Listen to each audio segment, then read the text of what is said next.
welcome back to the channel. I'm going to try and sew a waistcoat.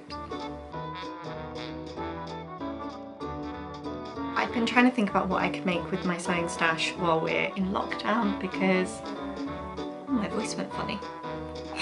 I can't get out to haberdashers right now because they are illegal and closed, and I have no money anyway. Fabric's expensive. So I was thinking about what I could make with the stuff that I already had in my sewing box. And I'm on a bit of a kind of 1930s, 40s aesthetic kick at the moment. And I thought, let's make a waistcoat. It'll go with trousers, it'll go with blouses and skirts. Kind of hobbity vibes as well. I have some reference pictures. Kind of thing that I'm trying to go for here is something maybe like this. So something to be worn under a jacket, or this kind of quite masculine suited look. I don't have a tie or a large collared shirt in my collection, but I'll work on that. Spoilers this a little bit now in saying that I knew that I had a book with patterns in it, and I thought that's about the right size for a waistcoat. Turns out there isn't a pattern for a waistcoat in that book. There are instructions, but the pattern is for a dress. So I thought, you know what? Let's try it anyway.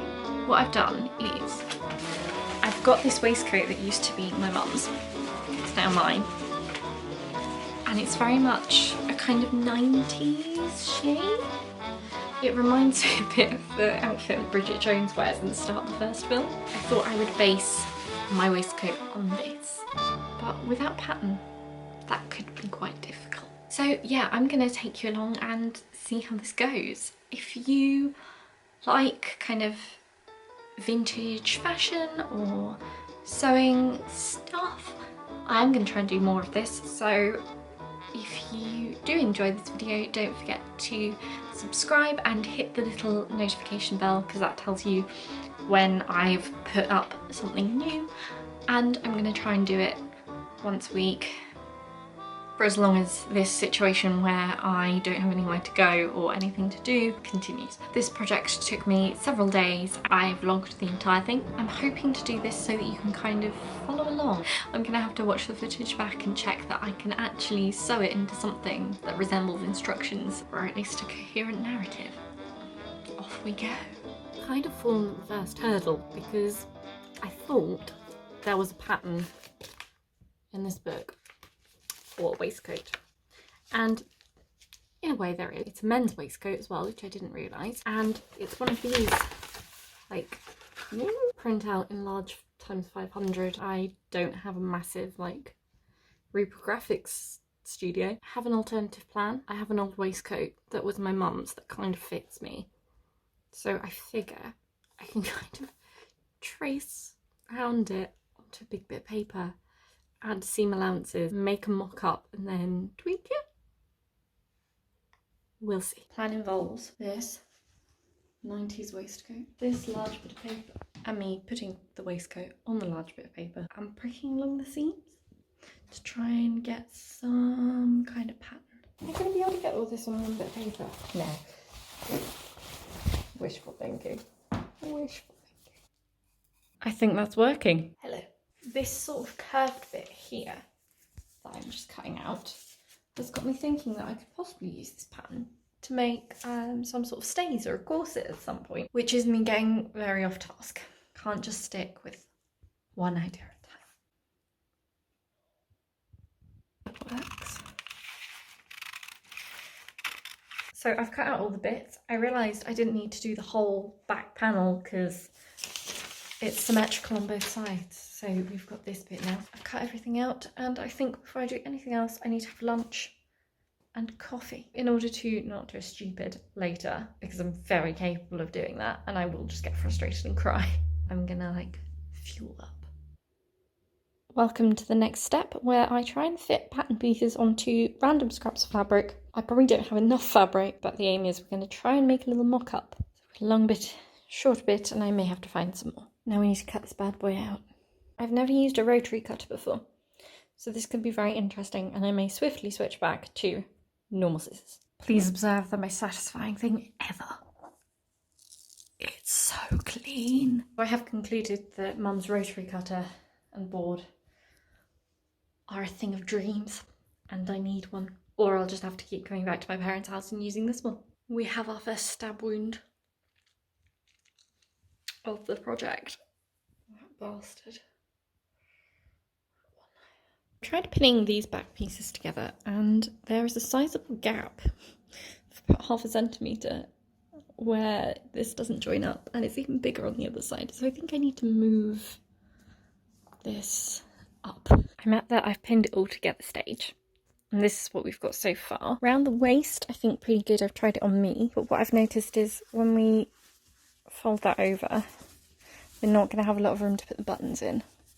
Now that would be fine if we were only putting buttons sort of down here, however I think we're going to need 2 or 3 coming down here, so this whole bit's going to have to come out by about 1 inch on the pattern. But I think to see what it's really going to look like, I'm going to have to just stitch this one together, do all the seams, and then see where we go from there. Now we sew it all together. This is the bit I hate the most. I mean, I've had to do darts around the underarm bit because otherwise it's just not going to curve round. So I'm hoping that this will be my one and only needed attempt to do this, because it's almost 4 o'clock and I've had enough now. I have pretty much had enough for today, but I thought I'd just show you the mock-up as it stands and what I'm going to do to it tomorrow. I've taken this bit down a little bit. I've actually cut that, the same on this side. It actually kind of needs to come down there, so that still needs to be done tomorrow.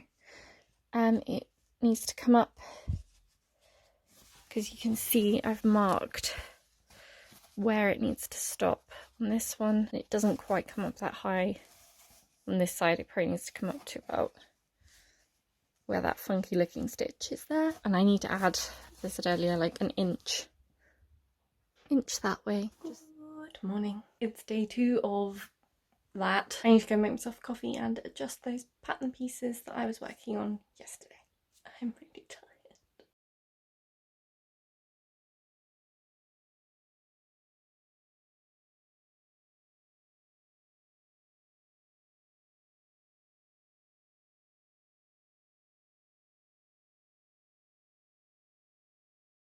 Here and this kind of curve, we have a problem the other end, because where I wanted a much steeper, kind of sharper bottom piece, that ain't happening anymore. So I've got to try and work out how to make this narrower without losing the inch. This is the fabric I've got.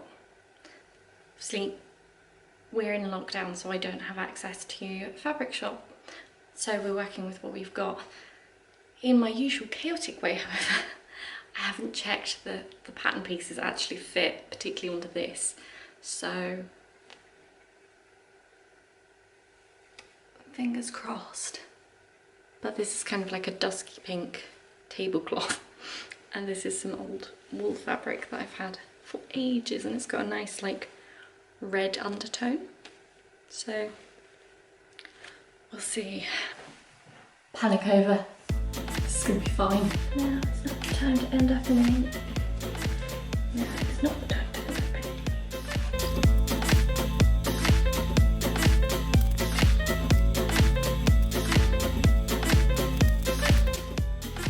So I've ironed this, and then I'm just gonna do exactly the same. Pin it, cut it out. Just wanted to take a second out of my tacking woes to show you this. I'm using my mum's sewing kit at the moment because I'm at my parents' house, and I made this, and if you look on the back, this is my initials that I've stitched in, BTF. 3.5. We've reached the point I like to call assembly and swearing. The thread has already snapped about 3 times, however, that there is the finished lining, and I'm now on the wool outer. This is the bit that's been messing with my mind for a few days, because I knew that once I got to this point I was going to be like, and how do we make this look like a waistcoat? But actually now I've worked out what it means. So underneath you've got the outside of the waistcoat, then you pop the inside of the waistcoat on top, right sides facing, and then once we've sort of pinned and sewn it all together, we will turn it inside out and it'll be the right way round. Or that's what I hope will happen. If that doesn't happen, then this may be as far as this project gets. So I've stitched around the bottom, the sleeves and the neckline, the whole thing, leaving the sides open. So now I've got to unpick all of the tacking that I just spent hours doing so I can then turn it inside out. It's Sunday. Today was going to be the day that I finished off the waistcoat. However, I now have buttonhole fear because that is the latest attempt at a buttonhole and it hasn't even fully closed. I'm just really scared of ruining the entire thing by butchering it with my sewing machine. Welcome to the final day of sewing, also known as Becky's Day of Reckoning, because I'm about to put buttons on this waistcoat and I've had so many problems with the buttonhole maker. I'm a little bit scared, but I've just had 2 in a row where it's worked. So we're gonna try it. Hopefully, then it will be done. Or I will have to spend my afternoon unpicking it and crying. But fingers crossed the first one. Hello. So I'm going for pink for the pink side and brown for the brown side. I didn't want it to look too twee and have the like contrasting colours. My trial attempt, that one worked. These are the buttons I'm using. They're quite shiny, but they're the only ones I could find. And since we can't go to the shops to get different ones, this is what we're going with for now. They're about the right size though, so I'm hoping even if I do replace them later, the buttonholes will be about right. I am scared. So far, we seem to be alright. It worked! It worked! And that, dear friends, is 3 successful buttonholes. Now I've just got to like cut them open and attach the buttons on the other side.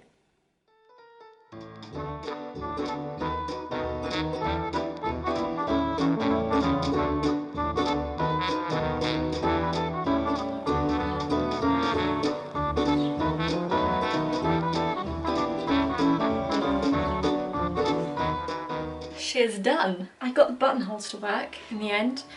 So we've got 3 buttons going down there. They are fully functional. Contrasting lining and contrasting stitching on the buttonholes. If I sort of turn, I call this dressmaking dummy a him even though it's got boobs, round, you can see the back. Now I can tell for a start that if I were to do this again, this needs to come down here. This whole bit is a bit wide. I've stitched in some little sort of vintage pink coloured ribbon, so you can wear the waistcoat square or you can use the ribbons to cinch in. So when I was taking photos of this, I could see that there was it was a bit baggy here. So I think if I were to redo it, I would make these 2 bits a lot narrower, just so that it fits my waist a little bit better, because I have quite a small waist. It's not as small as it used to be. On the whole, I am really pleased with that as a first attempt, a first foray. It needs an iron. It's not particularly toasty when you wear it outside. Oh, there's a little, if you look really closely in the top, I've stuck my initials in it. Not that anyone's ever gonna steal this, because I don't know anyone else who tries to dress like a hobbit. I don't think this is going to do you any good if you want to stay warm in the winter. However, if you want to just look vaguely 30s, 40s, this will do the job very nicely. I think my family are now concerned we're all going to have matching waistcoats for Christmas. They don't need to be, because I've run out of fabric now. I want to do more. Thank you for coming along with me on this frankly wild ride. I did think for a second that I wasn't going to finish it when we got to the buttonhole stage. If you enjoyed this video, please do give it a thumbs up. Tell me what you are doing in terms of hobbies for lockdown, because I know a lot of people have either picked up stuff that they haven't done for a while or have tried something completely new. This is my new outfit.